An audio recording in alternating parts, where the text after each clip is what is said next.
and they can't get jobs, so they owe money to the government. And the result is half of them, of a shrinking pool, don't want to go to college anymore, especially when we're short in the building trades and unions.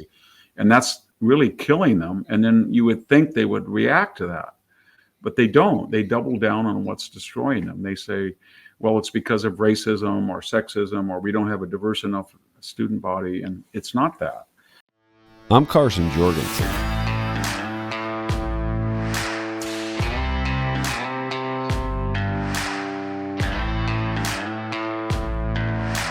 And this is the Carson Jorgensen Podcast. Hey everybody, one of the questions I get most often asked in agriculture is, how do we find your food? How do we find local products? How do we connect to farmers or ranchers near us and buy directly from them? Crofter.com. Guys, the folks at Crofter have been working on this marketplace to be able to get food from the local producers to you, the consumers. It's a direct line from farm to table. Visit Crofter.com for more information on how you can get high quality food delivered directly to your home or pick it up straight from the farm. Again, that's Crofter.com. Hey everybody, thanks for joining me today. Today I have a very special guest, Professor Victor Davis Hanson. Professor Hanson is a senior fellow in residence in the classics and military history at the Hoover Institution at Stanford University, a professor of classics emeritus at California State University, Fresno, and a nationally syndicated columnist. You've seen Professor Hanson's books. You've seen him on Fox News, on Megyn Kelly. You have seen him just about everywhere. He is a staunch voice for conservative politics, and what initially drew me to Professor Hanson is his agrarian background. And as a fifth-generation California farmer, Professor Hanson, thank you for joining me today. Thank you for having me. Yeah. So what's fascinating about you and what really drew me to you in the beginning was the fact that your agrarian background, that came first. You were an agrarian before you were an intellectual. I guess I don't know if it necessarily comes in that order because I think they come one and the same, but how did you come from the farm, end up at Stanford, and yet find that balance to come back and forth between the two? I had a very strange upbringing because my grandfather and grandmother, of course, were farmers, and no one had gone to college. And I had a Swedish grandfather on a farm about 10 miles away, and he broke horses for a living. He was a disabled World War I vet. He'd been gassed in the Meuse Argonne. But he had kind of a menagerie. So it was all, and nobody in his family had ever gone. But my father and mother met at a college called University of Pacific, and then she went to Stanford, transferred, and then my grandfather, her father had no children, so he had 3 daughters, and he mortgaged the farm. It was very unusual in the 1930s and early 40s to pay for his 3 daughters to go to college because he thought, at some point I need somebody to help me with the farm, and one he urged to be a lawyer. So my mom actually got a bachelor's and a law degree from Stanford University when she was one of the first women. And then my father graduated from college, and then he joined the Marine Corps, and then he transferred to the B-29 program. He had a pretty tough time in the war. But my point is that they were well educated, but they didn't like the coastal culture that they were. So they came back to the farm. And it was kind of weird. Everybody kind of made fun of them when I was growing up because in this town, they were highly educated, but they didn't have any money. So the farm wasn't able to support my grandparents and them. So my mom was, even though she had a law degree, she raised us.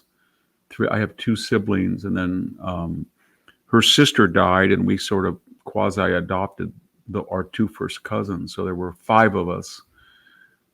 And she couldn't get a job. They wouldn't hire a woman with a law degree until she was about 45.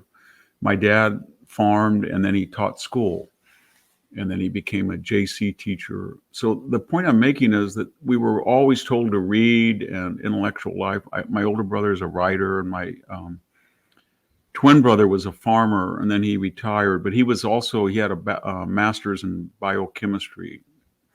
So he worked, I think he was a field chemist for Sunkist. But my point is that we were kind of educated, but we all lived on the farm and we all had to do farm work. And it was a disconnect. And so the people that would visit us that my parents knew were not necessarily farmers, and yet we lived on the farm and all of our neighbors were farmers. So they thought my parents were kind of weird.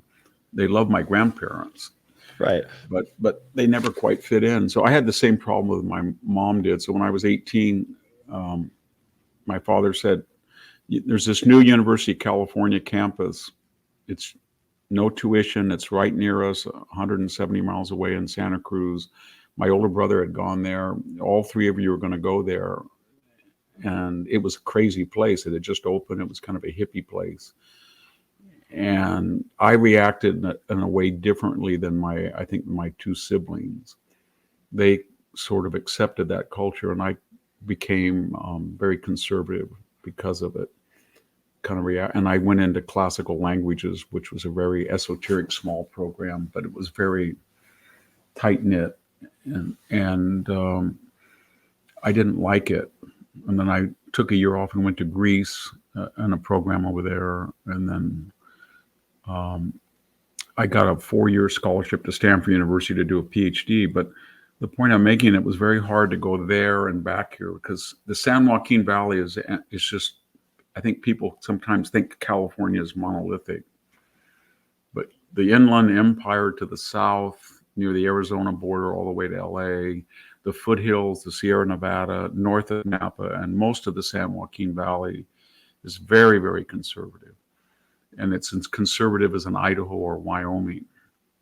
But it's only a quarter of it's about two-thirds of the area, but it's about only a quarter of or a third of the population. And so this happens to be one of the most, this was until the illegal immigration influx of the last 2 decades. This was one of the most conservative places in California, rural Fresno County.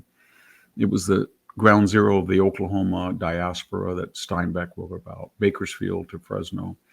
Yeah. And so we had to work and drive tractor and do all that stuff. And then at the same time, we were expected to go to these coastal universities. And then that culture was, you would come back and your high school friends and everybody said, what the hell are you doing over there? And then you'd come back, and I still have it. I mean, people say to me, why in the hell do you live outside of Fresno? You know, you work at Stanford University, you're a professor or senior fellow at the Hoover Institution. Why would you live in that god-awful place? So it's weird, and I've never been able to quite reconcile it. Yeah, no, and coming from my end of the spectrum, I understand. I just came off a run for governor here in the state of Utah. You've got to find that balance, because I believe that agriculture is what keeps me grounded. And people are like, why don't you go to the city, get a lobbying gig? You can make a lot of money, but it's not about that. And it's the lessons that you learn here on the farm and the ranch that really are what the world is missing. I truly believe that the disconnect that's coming between the real world, in our case, is agriculture, and what society really thinks it is. Because in agriculture, you don't tend to get into the, well, what ifs, or I feels, or I thinks. It is, you plant the seed in the spring and you harvest it in the fall. That's how it works. There's no circumnavigating. There's no getting around. There is a natural order.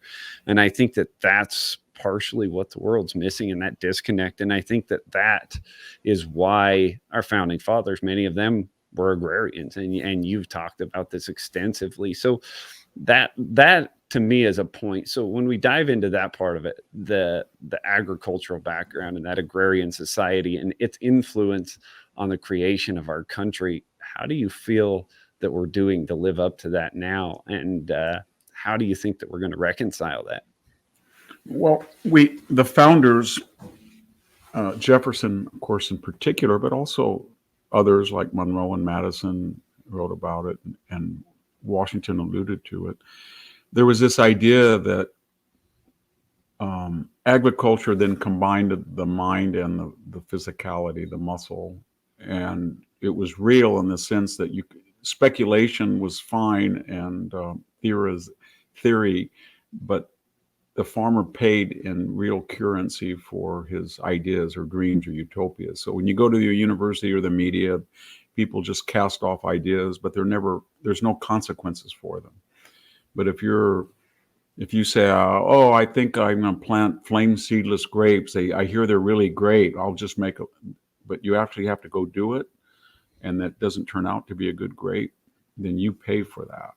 And it's that's true of independent truckers as well, and independent small business people, which in many ways are akin to farming. But what makes farming also different is there's no romantic notion of nature. It's kind of, you're a custodian of nature, but you also are antithetical to it. You're trying to tame it all the time. And so I know when I go on the Stanford campus, I'm always amazed at these Range Rovers that come in from faculty, and they look like they could go, anywhere on a dirt alleyway in Cal, but they're just.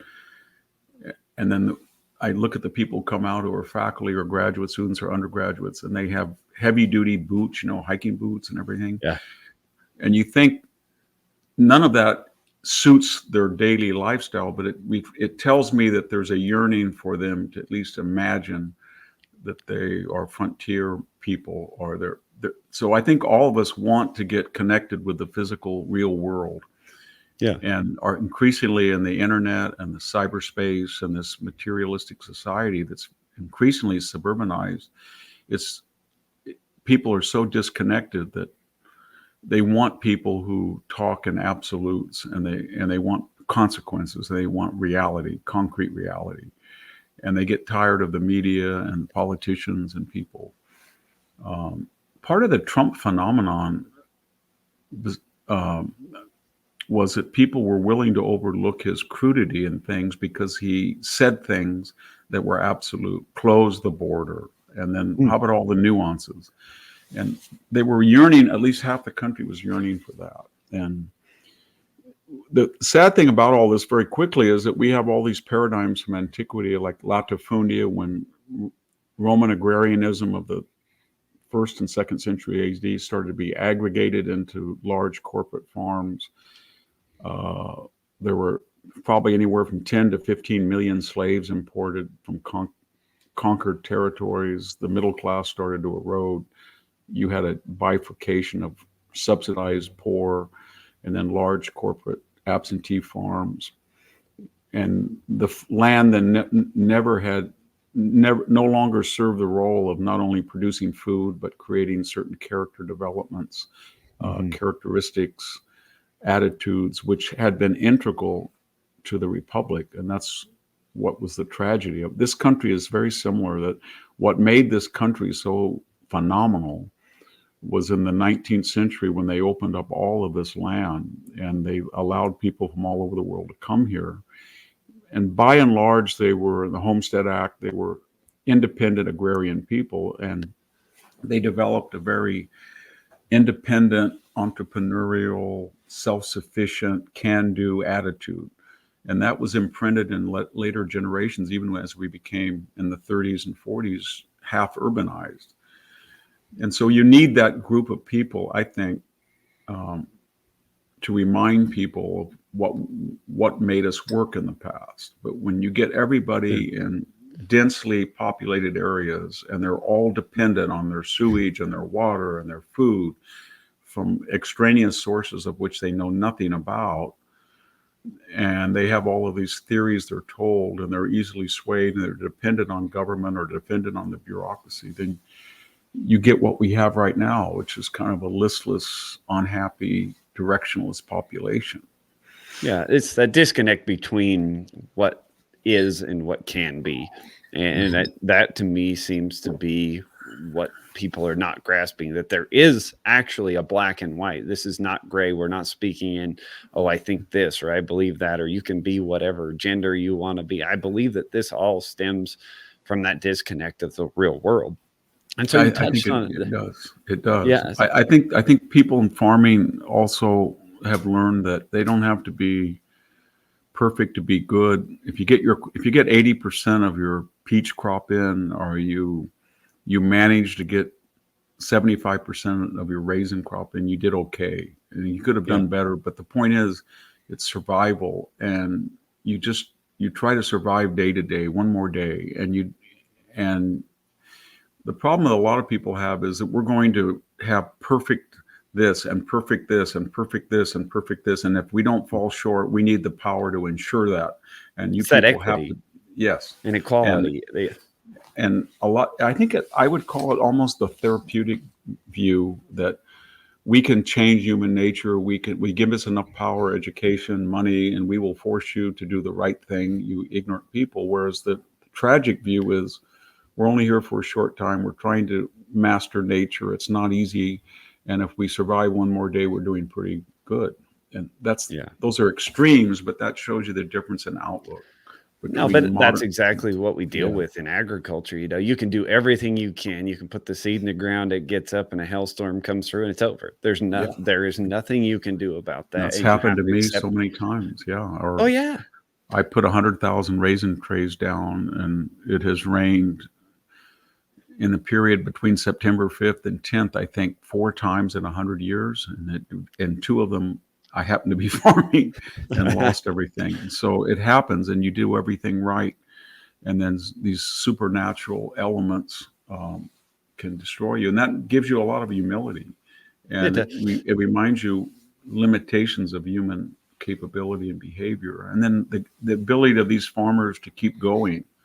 That's why I admire yes, them so much, even though I'm not, I'm renting my 43 acres out now, but when I see these guys still out there and they're not corporate, I mean, they're not vertically integrated, which you really have to be now in California, and they're still sure, doing it. I don't know how they do it because yeah. it's almost impossible to survive farming on a small Yeah, scale. California's getting tough on farmers. I mean, when you look It at what they're is. forcing them to pay wages and all the things that the state Water. government is making them meet, it is absolutely atrocious. And I really don't know how they're surviving at this point. I don't either. I mean, you can't have a turbine pump anymore that has an oil dripper on it.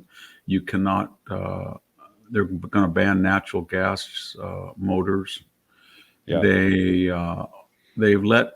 We have a very sophisticated water. It was the model of the nation, the California Water Project and the Central Valley Project. But on the Sacramento and San Joaquin rivers and tributaries, they're letting out anywhere from 85 to 90% out to the delta. It's those delta And rather, smelts, man. yes, It's those delta exactly. smelts. And that was designed to go into the aqueduct and then be stored at a series of. We only had one built, San Luis, a huge reservoir, almost 3.5 million acre feet, but there were to be another 10 million acre feet that we would stock. So now, under the system of riparian restoration and delta smelt, we have 2 years ago a record year in snow melt, and we had no ability to store it. And it was kind of a self-fulfilling prophecy. The state made sure we wouldn't have one, and they said, well, we have to let it out. And then we did all sorts of crazy things. We tried to reintroduce salmon. That in the 19th century, there had been reports that they were ubiquitous. But even when you read them carefully, because of the drought flood cycle in California, many years there was the Kings River, the Sacramento, did not flow all the way up to the mountain, so the salmon could come in and then breed in the mountain natural lakes or eddies. So one of the ironies was, by building all these reservoirs, you had a sure supply of water that you could meter out and keep the river flows at a certain level. Yeah. And they decided that they wanted to increase that. So it was about $50,000 of salmon to truck them around the dams and to make sure, and it never has worked. But the cost was enormous to let out all of that water just for salmon runs. But again, it's a romanticism and an ahistoricism in the sense that they said, well, at one time the Kings River had salmon and they had beautiful banks, and you would try to reason with them and say, yes, but there were 6 million people, not 41, that needed water and fuel and flood control and recreation. And then you would say to them, and there wasn't, you should go read about the flooding and the droughts they had. There wasn't, salmon were an iffy project even then, but it's just, you can't talk because it's a romanticism of people disconnected from reality, or It's the also a land good way especially. to take taxpayer dollars and put it into the pockets of your friends and act like you're doing something good. It's Yes. like I tell people with global warming and climate change and all these things, I say if it was really about the environment, they'd just start with cleaning the plastic with a fraction of the money that they've spent on climate change, which has no resolution. They could have cleaned all the plastic and garbage out of the ocean 87 times. And so Yeah. that to me, it's about that never ending cycle. Do you think, and this is something I've often wondered, and you see it in culture because I mean, politics is downstream from culture, it seems anymore. And for me, over the past few years, I've noticed a return, whether this is people with their little homesteads and everybody wanting to move back to the farm, and you see people wanting to escape the cities, and you see Yellowstone as one of the all-time Yeah. highest grossing television shows. Do you think there is a return to this romanticism of the agrarian society coming back, or is it just kind of a flash in the pan? No, I think it's real, and you can see that where Californians flee to. Many of the time, it's predicated on low or no income tax because we pay the highest 13.3 is our top level. But they're going to places like Idaho, even Colorado. They go to We get a Tennessee, bunch. yeah, they Tennessee, Utah, Wyoming. I went to Boise, Idaho, and gave a talk, and all of a sudden, I walked down the street, and about five people said Victor, and I said, "My God, I know you." And there was a whole bunch of Fresno people who had Oh, moved there. I didn't even know they had gone. But I guess the point is that when they go there, they try to have a different type of existence than they did here at their city. They usually like, as you say, a half acre, 1 acre. And then when you talk to them, they'll say things like, "I know my neighbors. Everybody takes care of each other. There's low crime. The schools are good. I participate in the schools. There's no craziness. The state won't allow this in California," and it's a good sign.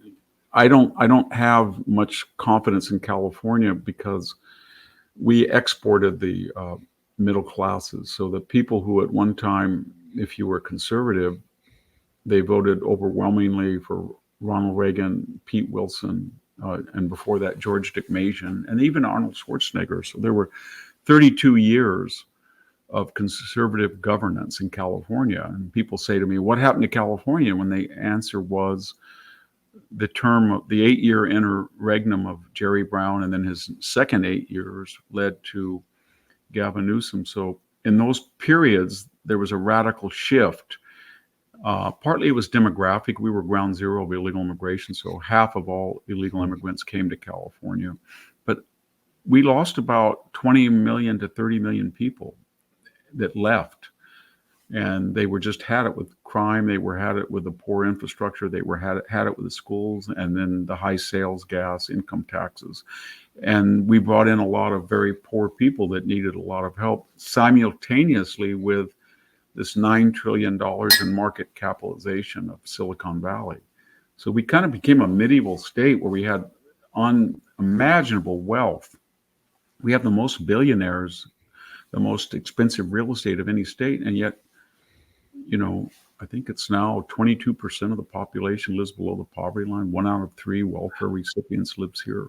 It's very medieval. And I look out this window right here, and we had a Fox person for Fox Nation come and wanted to talk about cartels. And when she saw what was going on, she said, I've been all over the world. I've never seen anything like this. And this is only maybe a third of the mile where I have to be careful how I speak because we have SWAT teams, we have Norteños, Sureños, M13, but what typical the pattern now is somebody has an old farmhouse. The land has been absorbed by a corporate entity that bought it, but the farmhouse is there. They rent it out to a farm manager. He rents it out to anywhere from 10 to 20 people, maybe 30. And then they bring up Winnebagos, and all of a sudden you have no mosquito abatement control, you have no sanitation, you have no dog licensing, no rabies vaccine, you have 30 or 40 animals. And it's kind of history in reverse. And as someone who grew up here and knew all the people that lived in those farmhouses, and there were no key. Nobody had a key to their home. There was a party line, telephone line, but there was zero crime. And I'm not talking about some white fantasy, because the neighbor over here was from Pakistan, the neighbor over there was from Mexico, the two neighbors over here were from Armenia, and a neighbor over here was from Japanese. So it was natural diversity, but they were all attuned to the same values. And it was a very idyllic place to grow up, but now it's a very dangerous place. So if I go out on my farm at night, I don't know what I'm going to find. My wife and I have found a dead body in our orchard. I've seen people strip down semis.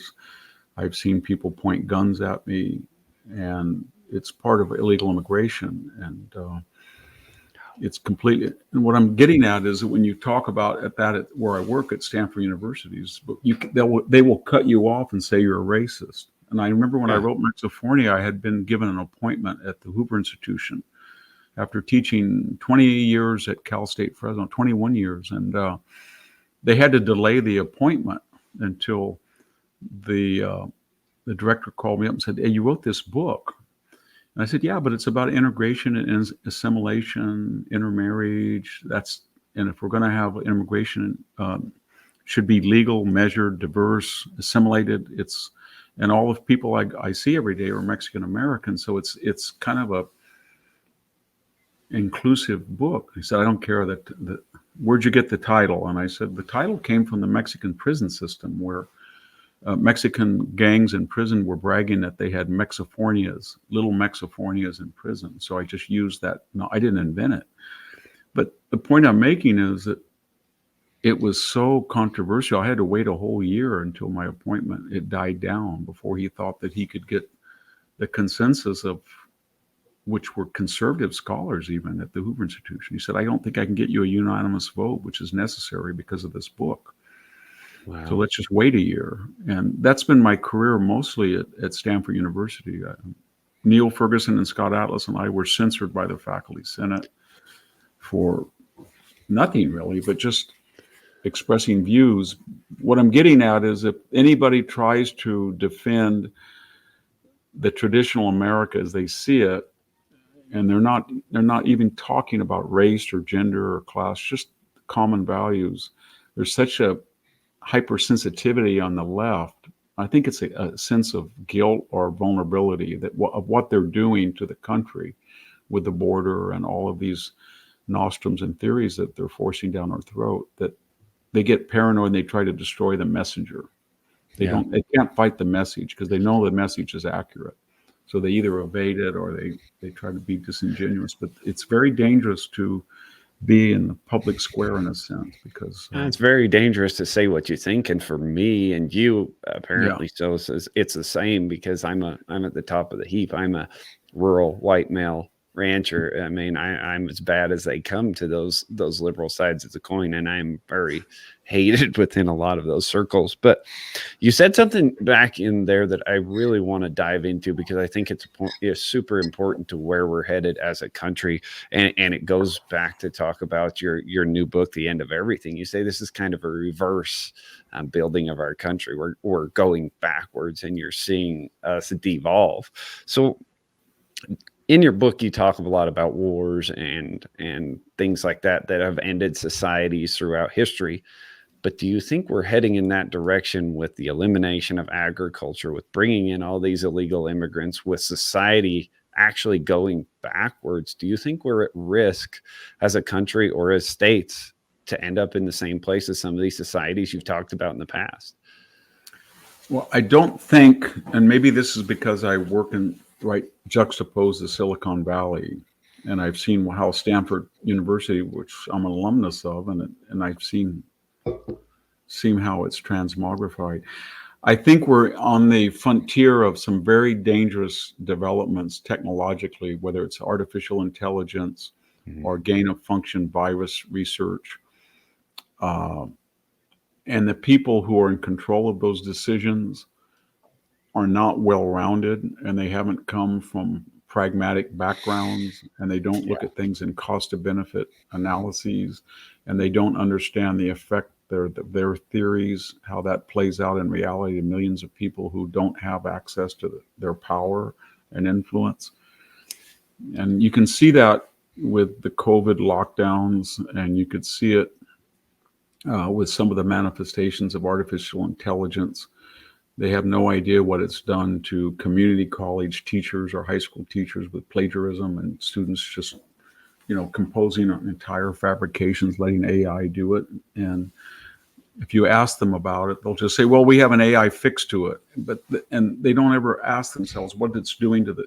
I'm not saying to outlaw it at all, but you need at least a small percentage of the population that is grounded and and has certain.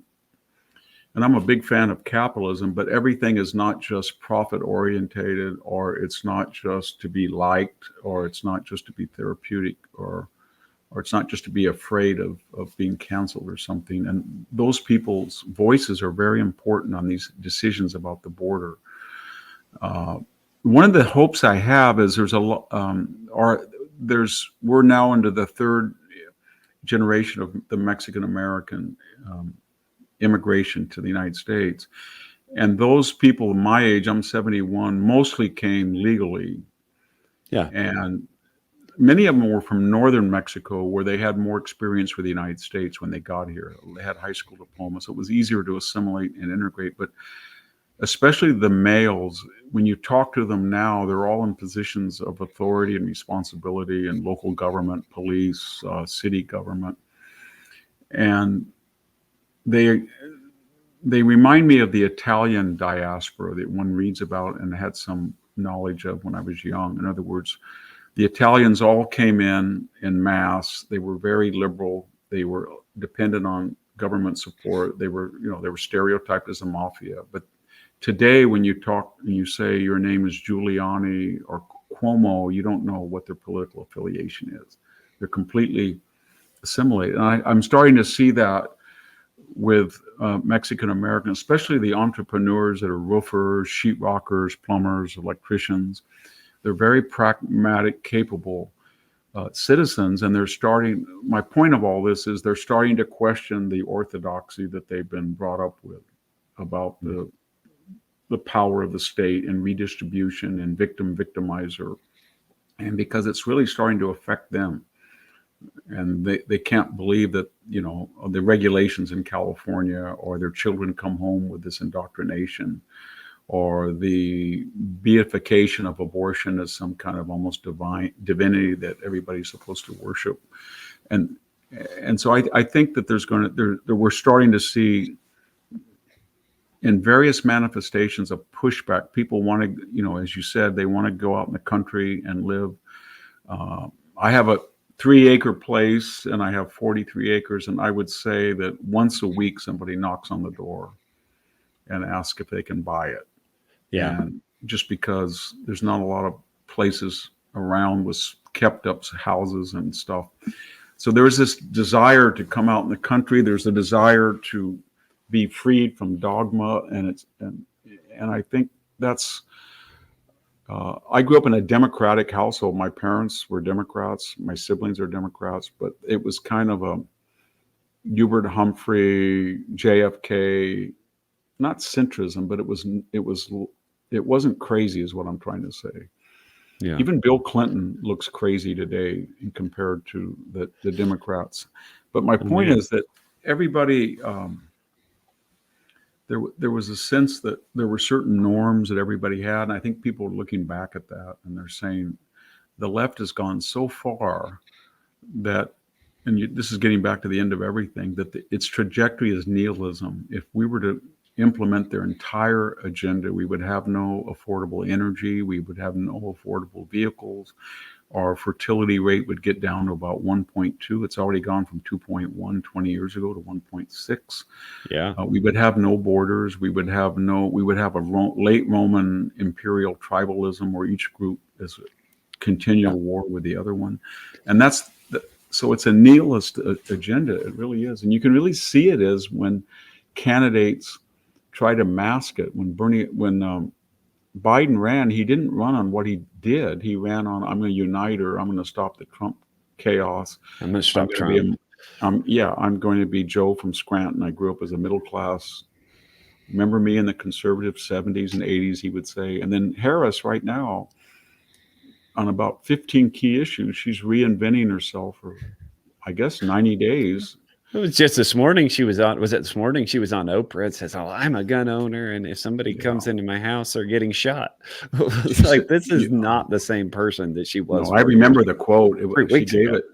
Yeah, she gave that quote in California when she said that she was going to ban. She doesn't know what an assault weapon is, but she meant semi-automatic rifles, right? Which could be it could be anything like a 22 Swift or something. I have a 22 upstairs that's a semi-automatic, but it's about 30 years, 40, 100 years old. I don't know how old it is. It's ancient. Yeah. But my point is, she said that, and then somebody said, how would you do that? And she said, I'd have a mandatory buyback, which is a confiscation. And then she said, and they said, well, how would you check? And she said, we would have the right to go into people's homes and make sure.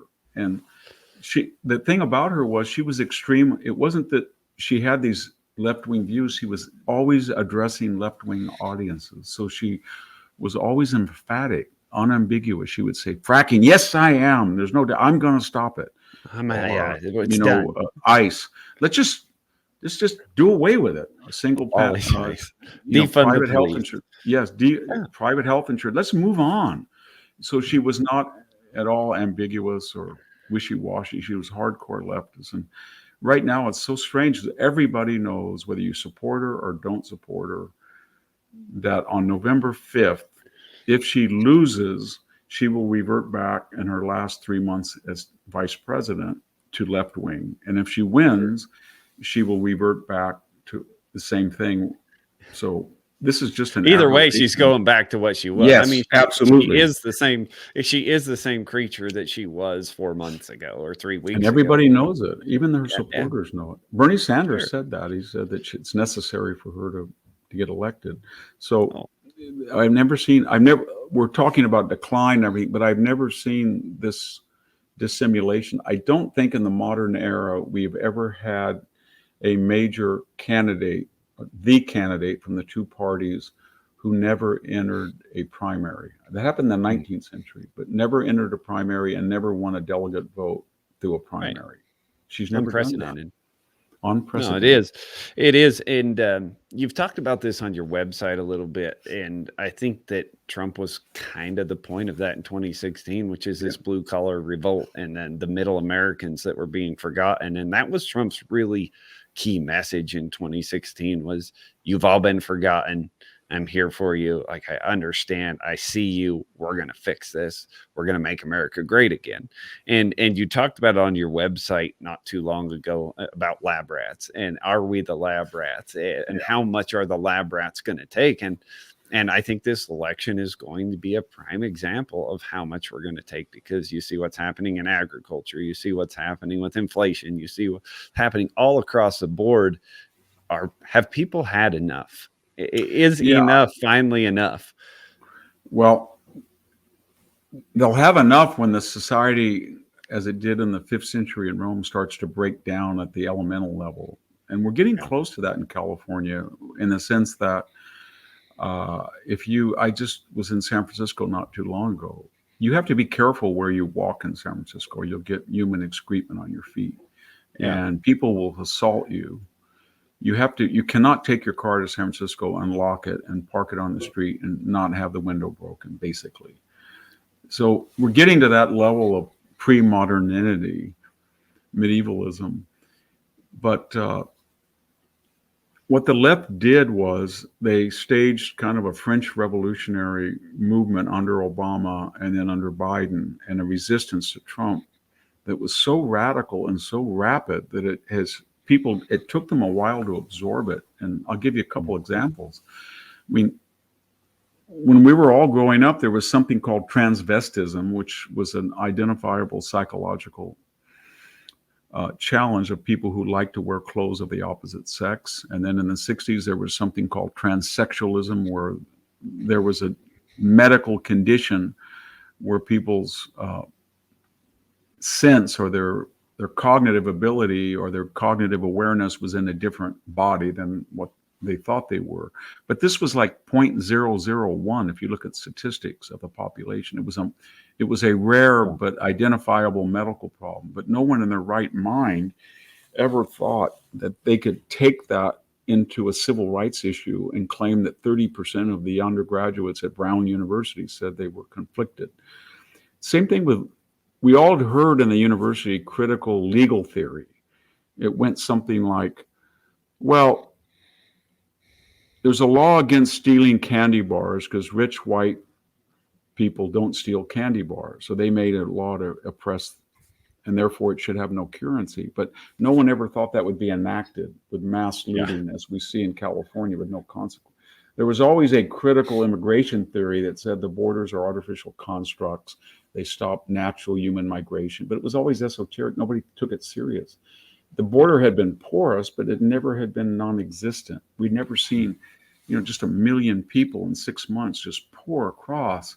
So these were all shocks. We never saw anything like, we'd seen the Watts riots, we'd seen the Rodney King's riot, but we saw the Detroit race riots, we saw the riots after Martin Luther King, but we had never seen anything, in my view, of May 2020, late May after George Floyd's death, to November election, in which, $2 billion in damage, 35 killed, 1,500 police officers. But what I'm getting at was the lack of, you had somebody like Kamala Harris trying to bail out violent offenders that were guilty or had been charged with arson, assault.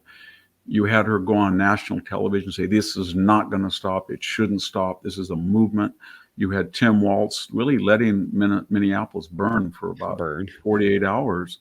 And then you had 14,000 arrests with no consequence. So we'd never seen that the state itself was encouraging massive social and violent unrest. We'd never seen our military. I had never seen that, where retired generals with great influence were coming out and attacking, contrary to the Uniform Code of Military Justice, which prohibited even retired officers from disparaging the commander-in-chief.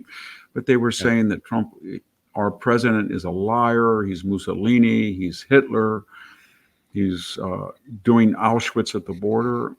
I'd never seen that. I had never seen a local prosecutor in my life go after a presidential candidate. I'd never seen an ex-president have his home raided for what had been in the past, with past presidents, bureaucratic arguments over the classification of papers. I'd never seen a president in the history of the Republic impeached twice. I'd never seen a president tried in the Senate as a private citizen. I'd never seen 5 local prosecutors try to eliminate a presidential candidate by bankrupting or putting him in jail on charges that had never been brought against any private citizen. I'd never seen 16 states try to take the Republican or our Democratic candidate off the state ballot. So what I'm getting at is people are so shell-shocked with all these cultural and social and political revolutions that the left has done, that they're starting to get, they were shell-shocked and then they were terrified, and I think now they're angry. Yeah. And I think they're starting to coalesce. They don't know quite how to react to it. For some people, it's, I'm never going to buy Budweiser again, or I'm not going to watch a Disney movie, or I don't go to Target anymore, or I don't watch the NBA, or I don't watch the Tonys or the Emmys or the Oscars, or I don't go to a Hollywood movie. But it's scattershot, but I think it's starting to coalesce, and I think you'll see a difference even with the mail-in and early balloting, which doesn't favor generally doesn't favor Republicans. Doesn't. But I think you'll see a much greater pushback than the polls are showing. Yeah, I could be wrong, but I think so.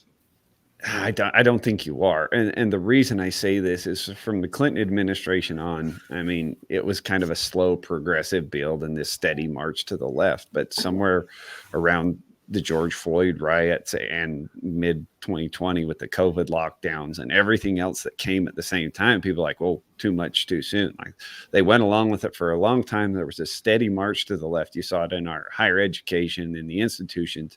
It was always just this steady, push farther to the left. It is. And then all of a sudden it was radical. And you had AOC was. and Ilhan Omar. And it was just, the floodgates were open, and it was all right now. And I'm watching people who are apolitical say, "Hey, I'm getting involved because this is too much for me." Yeah. I mean, at Stanford University, we used to have something called proportional admissions in the age of affirmative action. So it said, the student body shall reflect the demography of the United States. So 12% Black, 10% Latino, 12%.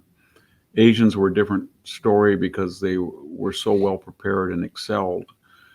If you had had a natural admissions, they'd be half the population, which is fine with me, but apparently it wasn't with the powers that be. And then the white population is 67% or something. And that was reflected in this diverse student body. And they would kind of adjust their adjudication of grades and test scores accordingly. But then after George Floyd, it became repertory or reparations admissions. Yeah. And so the last 4 years, they've had about 9% white males, even though they constitute 35% of the population, and 20% so-called white. And then they abolished the SAT. And this was all the liberal project. But then when you start to talk to liberal professors off the record, they'll say things like, "We're in the third year now. We used to have courses that were geared toward selectivity in our admissions. That was meritocracy." Yes. Yeah. And they said, "Nobody forced us to do this.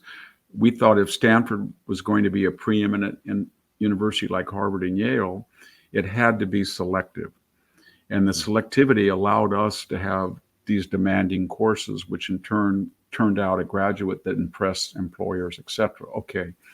But now, because we don't have any method of we don't look at comparative GPAs based on the quality of the high school. We don't have SAT. We have race-based admissions.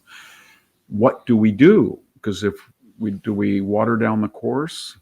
Do we offer new, less demanding courses? Do we just all give? I think Yale gave 80% of all grades are A, because if you don't do that, then you're systematically considered a racist. So what's happening? It's really interesting at Harvard, Yale, Princeton, Stanford, Berkeley. You're starting to see that the employers now, after 4 years, and the people in the general public don't have any respect for the quality of their education, and they know it. Yeah. This year, Stanford, that exceptionalism that they used to hold, they have it no more. They haven't. Yeah. They're on their fumes, and the fumes are dissipating. So they're restoring the SAT. The same thing is happening in the military.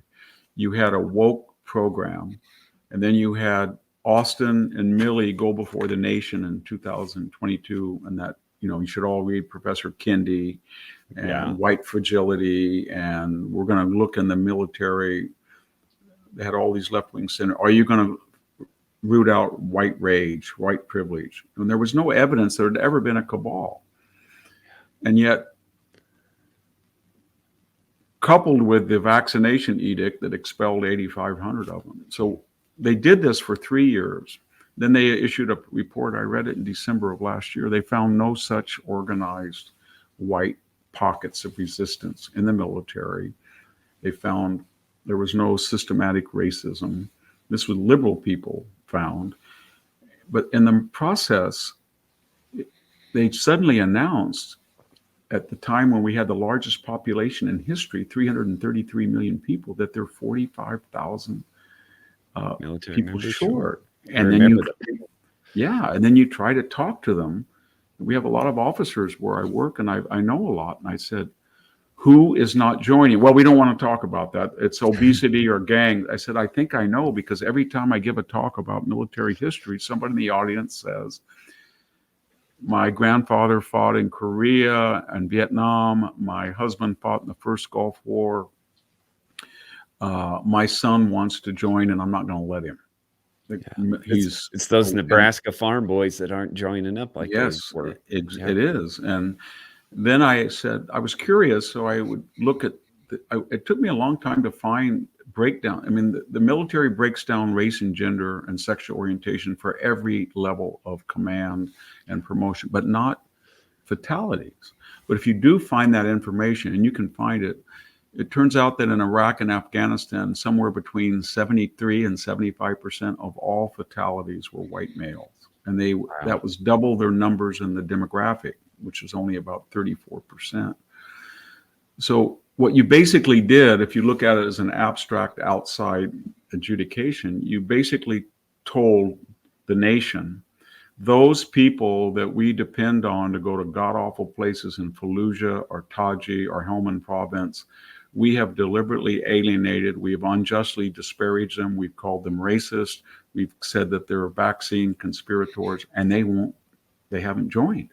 Yeah. And now who's going to join? We're 50,000. We need 50,000 of them, because if we get into a jam in the Middle East or Ukraine or whatever, these are the people, for some such reason, cultural, traditionally, they like to go into combat and fight. Sure. It's that tough mentality that comes from the farm and that whole society. Yeah. But when it comes to higher ed and this woke thing, a buddy of mine, a political friend of mine, has a saying, and I think it's perfectly applicable here. It says they're caught in a trap and they're chewing off the wrong leg. And I think that's what higher education's doing right now. They're caught in a trap and they don't have anywhere to go, but they're chewing off the wrong leg. I can tell you that I know some college presidents and deans, and they're very terrified because the second they say that, they're racist, they're bigots, they're everything. It's not meritocracy, and they're up against, I guess you would almost call them existential challenges, because when you go in 20 years from 2.1 to 1.6 fertility, that cohort of 18-year-olds has shrunk. Sure. And then when you have introduced all of these therapeutic majors, environmental studies, gender studies, race studies, into the curriculum that don't inculcate analysis and inductive thinking, reading, writing, and you turn that graduating cohort out into the general public and to employers, the result is a lot of these, and then you have the federal government subsidize the shortfalls with 1.8 trillion in student loan obligations. Yeah. So you basically are competing with one another for good students. Then you don't train them well. Then they don't impress employers, or they're trained in the wrong field, and they can't get jobs, so they owe money to the government. And the result is half of them, of a shrinking pool, don't want to go to college anymore, especially when we're short in the building trades and unions. And that's really killing them. And then you would think they would react to that, but they don't. They double down on what's destroying them. They say, well, it's because of racism or sexism, or we don't have a diverse enough student body. And it's not that. And so I can see a point. I think this year I read there's 300 private liberal arts colleges that are financially insolvent, 300, that you can buy the campus and the buildings. And I know that Hillsdale College, which has a completely different paradigm, is very successful, takes no government money, traditionalist college. They get about an offer every month from a liberal arts college to buy the infrastructure and take it over. I'll bet they do, because they want to get rid of it. Yeah, and so the higher education has failed the country, and it's politicized, and the only thing that is saving them from insolvency, at least most colleges, the big universities have such multi-billion-dollar endowments, they may survive, but it's foreign students that they pay a premium. There's no discount. They pay room and board tuition 10% higher, and we've got about 300,000 to 400,000 foreign students, mostly from China and the Middle East, and that has problems of its own. And so that's what they're doing. And then they get these huge Middle East protests. And when people say, well, they're so left wing that these people went in and they trashed the president's office, they wrote horrific graffiti, they have this eliminationist rhetoric, they're anti-Semitic, they chased Jews, they got arrested, they shut down the bridge, they tore down the statue, and nothing happens. Nothing happens. And part of the reason nothing happens is that those people have oil, Gulf money, fueled scholarship, or Chinese communist money, and they need every dime they can get. Yeah. And they're especially paranoid if conservatives come back to power, because there's been a lot of talk, as you know, that why don't we tax endowments? Why is it tax free?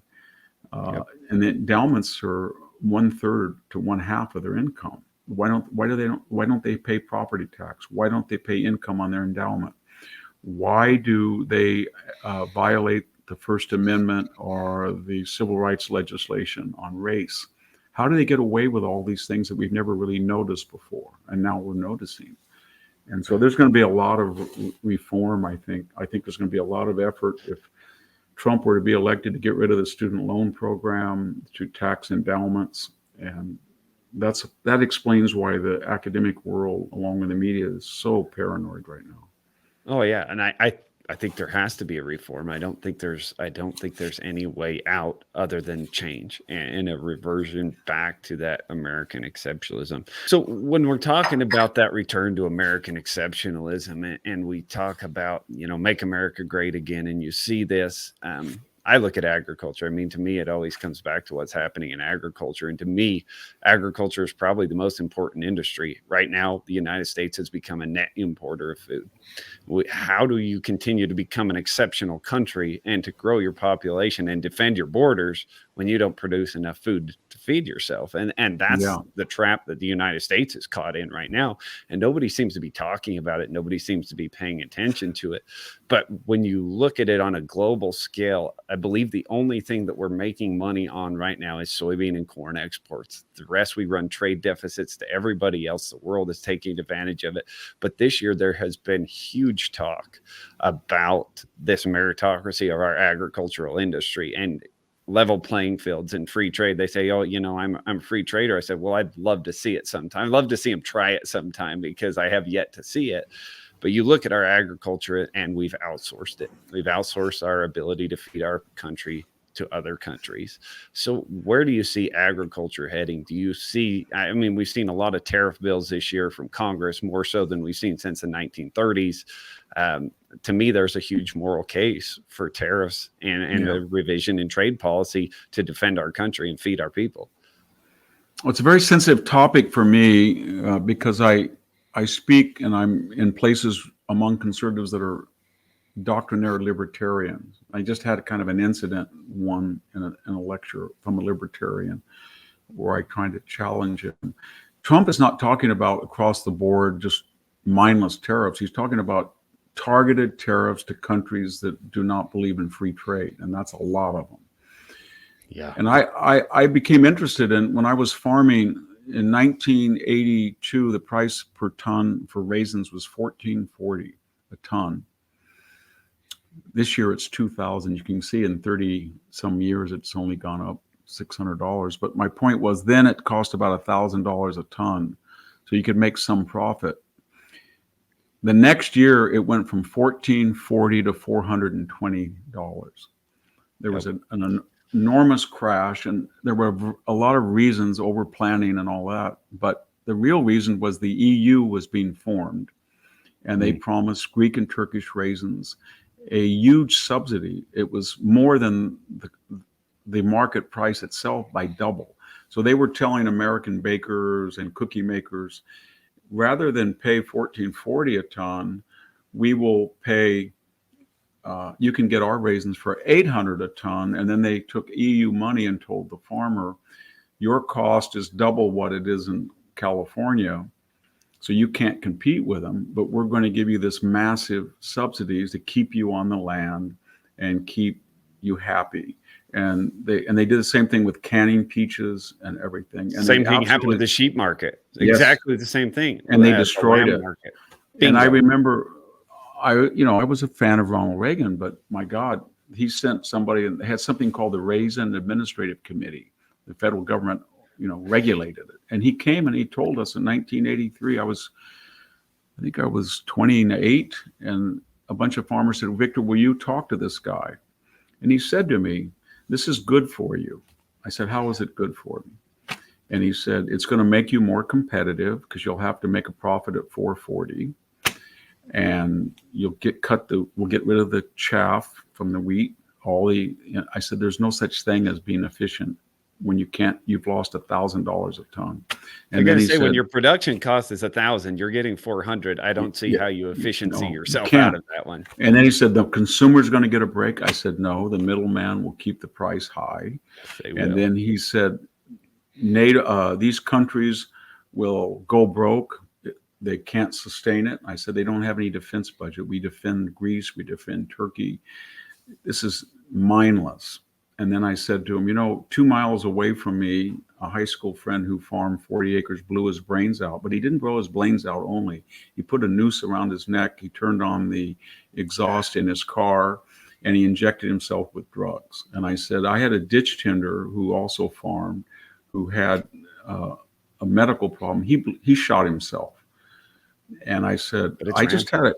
Yeah. And I had just a renter the renter right next to me just shot himself. He came over and told me that he just rebuilt his engine for diesel, and it was a beautiful truck. He showed me the truck, and he said a new truck is 150,000, big flatbed. And now they said that I can't use this rebuilt engine. They changed the rules on emission. And then he had his truck. He put his tractor in my garage when he was farming because it was kind of unsafe to leave it out there. He was renting. And after 40 days, I didn't know what happened. There was no truck. I didn't even know he killed himself. His family was looking for the tractor. But my point is, I was telling this guy, there's human consequences. Doesn't mean you can't avoid it. You have to avoid the free market, but it's got to be in our interest because everybody else operates in their interest. So, yeah, I think that to answer your question specifically, we need targeted tariffs against countries that cheat, dollar for dollar. And then we've got to have some kind of federal policy, kind of like the War Production Board, that says there's certain vital things in the United States. We have a strategic petroleum reserve. I know Biden drained half of it. We need a strategic food reserve.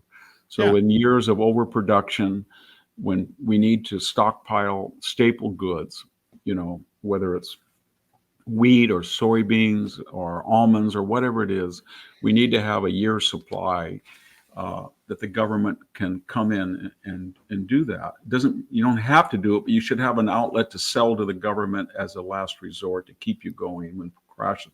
You've got to have a national water policy, and I think tariff rate quotas are a big part of that we need to bring back the quotas and say American agriculture has the ability to produce X amount. We'll take in this amount from other countries. Once you exceed that, we're really going to hit you with them. And I think because farmers need the future. They don't have a future right now. They're not investing. They're not trying to grow. They telling the kids to leave the farm. They don't want them to be there anymore because they're tired. Average debt is $1.7 million, I think, as of the last agricultural census. Suicide rate is 3.5 times. I've seen the suicide rate, and I've seen. We had 185 acres of tree fruit, and my twin brother and my older brother left, but my first cousin, they went broke and lost everything.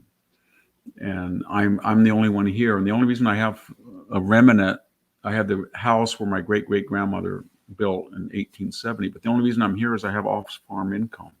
Anybody who farms 40 acres can't farm it. You have to have off and rent it out. And then you can keep the land by off-farm income. But it devastated what happened in California in the 80s, 70s, 80s, and 90s. We went to a corporate model. It's very efficient, but I know almost all the big corporate farmers. I'm acquainted with them, and almost all of them have sizable foreign assets. Thousands of acres in Mexico, Chile, Argentina, which is fine, but it's outsourcing production there. Some of it's based on the climate, but there's nothing in the code, there's nothing in policy that favors the small entrepreneurial farmer, the family business. There's just nothing there.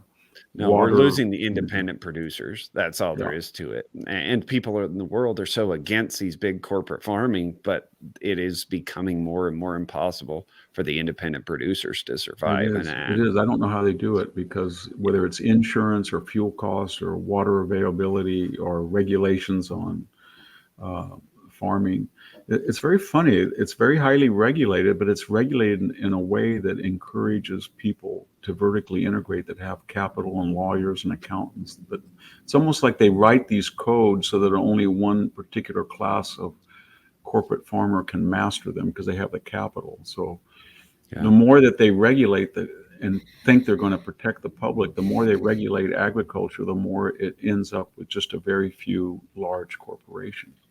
No, and I think this is why it's so important that agricultural producers and just agrarian folks in general get involved in politics, because they have to have a seat at that table. And for so long, we've seen folks like us step back and say, you know what, we're too busy on the farm. We're trying to survive. We can't engage in politics.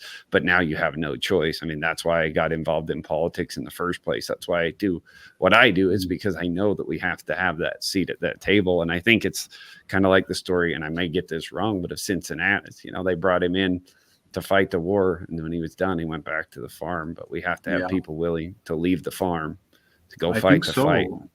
I think they do. There's only 1% of the population is connected to the land in an actual farming sense. So there's not very many of them left. They're kind of vestigial. And yet their values and the way they looked at the world was sort of what the founders envisioned and incorporated in the Constitution. So we'll see, but I think there's some hope that the people that I talk to who may go into the administration, I think they would change the current policy. Yeah, and I think there just needs to be a revision of policy all the way around, especially when it comes to agriculture. It is that, insular, let's take care of ours before we can take care of the rest of the world. And that's why we've got to be involved. So thank you for joining me, Professor Hanson. I appreciate your insight. It was absolutely phenomenal.